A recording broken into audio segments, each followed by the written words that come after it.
So this just happened 4 days ago on April 21st. The South Korean government has issued fines on 2 online games from South Korea. Now the first one is Ragnarok Online. This is one I have heard of before because I believe it has been around for quite a while. Looking it up, it has been around since 2002, so obviously it has quite a bit of history. It is made by a company called Gravity. Now the other game is called Night Crows. Now this is a recent game, looks like it came out about a year ago, and this is by a company called WEMADE. Now both games are from South Korean video game companies, and both games, as I understand it, are gacha games, which are typically, I believe, games that rely very heavily on drop rates. They kind of rely on like loot boxes and your chances of getting certain rare items. And the reason these two companies are under some fire right now is actually specifically related to drop rates within these two games. You see, the South Korean Fair Trade Commission actually investigated these two companies, specifically these two games, and 4 days ago they submitted this. It sounds like sanctions are being imposed on these two companies for what they are calling deceptive practices involving probability-based items, and this is, as I said, specifically in these two games. So I'm going to link this in the description if you do want to read it. It is just 2 pages long, so it's kind of a light read, but it says that the Korean Fair Trade Commission has decided to impose corrective orders, including a prohibition order and a requirement to report recurrence prevention measures on 2 game companies. And as I said, this is Gravity and WeMade. Both were also fined a total of 5 million Korean won, or 2.5 million each. These companies, in the course of selling probability-based items in their respective online games, Ragnarok Online and Night Crows, engaged in deceptive practices by falsely or exaggeratedly disclosing the probabilities of obtaining in-game components, or by concealing or omitting such information. And it says through these methods they induced consumers to make purchases and or conducted transactions under misleading conditions. So right off the bat, it definitely sounds like the drop rate that they presented for certain items was incorrect. Now we'll get to kind of the specifics on that in a bit, but I want to mention that it says that each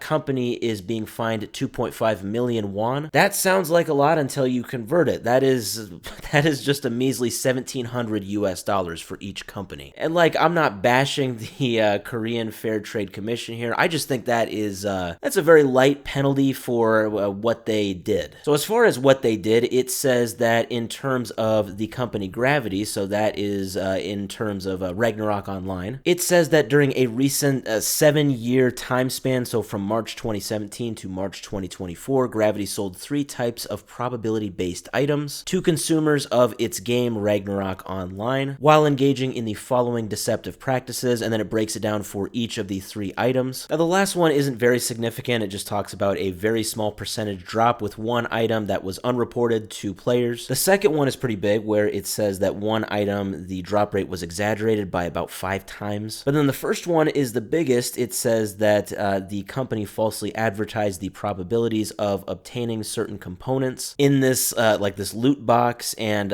it was inflated by a maximum of 8 times. So yes, some of the items in this box, the drop rate was exaggerated by 8 times. That's insane. Just to give you a rough estimate, and I don't know the exact drop rate of this item that they were reporting and what the actual amount was that they were hiding, but like, just putting this in a numbers perspective, this would be like if a game said, oh yeah, this item has an 8% drop rate, but really it only has a 1% drop rate. Definitely a pretty big deal. Now as far as Night Crows, like I said, this game came out about a year ago. I'm seeing March 2024. So it looks like these drop rates, I don't know, they may have been in like the game's beta or something, because this was from December 23 to March of 24. It looks like this was maybe not as bad as Ragnarok Online, but still this was, it looks like 1 item where the drop rate was inflated by at least approximately 1.7 times and up to around 3 times. Now I want to also highlight in this post from the Trade Commission, they do mention the absolute crazy like ratio of revenue that gacha games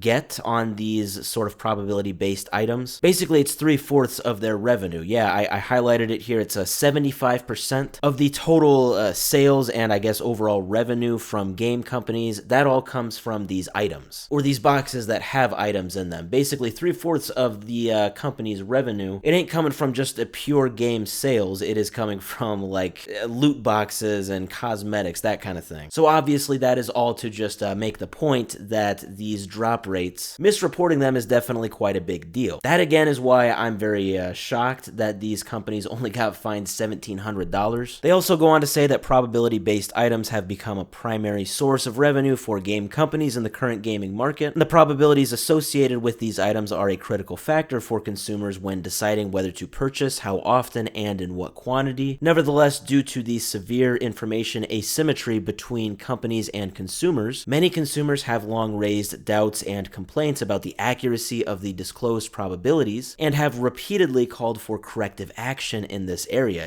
And yeah, I absolutely sympathize with what the consumers are saying here. Obviously, if it seems that these drop rates are just completely exaggerated, then yes, in my opinion, corrective action should be taken. So I'm very glad that these companies were fined. I'm just surprised that it's not as much. But it says that going forward, the Korean Fair Trade Commission will strengthen its monitoring of deceptive practices by game companies related to probability-based item disclosures. Upon confirming violations, it will impose strict sanctions and rigorously enforce the law to ensure both effective prevention of recurrence and appropriate remedies for consumer harm. So yeah, essentially, in other words, they're saying there's a lot more where that came from if companies continue to do stuff like this in South Korea. I want to mention too, it does sound like this isn't like the first time that the South Korean government has tackled this issue. It looks like about a year ago they were dealing with the same thing actually with PUBG. So yes, for South Korean game companies that have drop rate based items, it sounds like the government has tackled this in the past and is now tackling it still in the present. And it also sounds like that they have issued quite a warning for people that want to have their game companies exploit these drop rates in the future. It sounds like they are going to keep an eye on this going forward.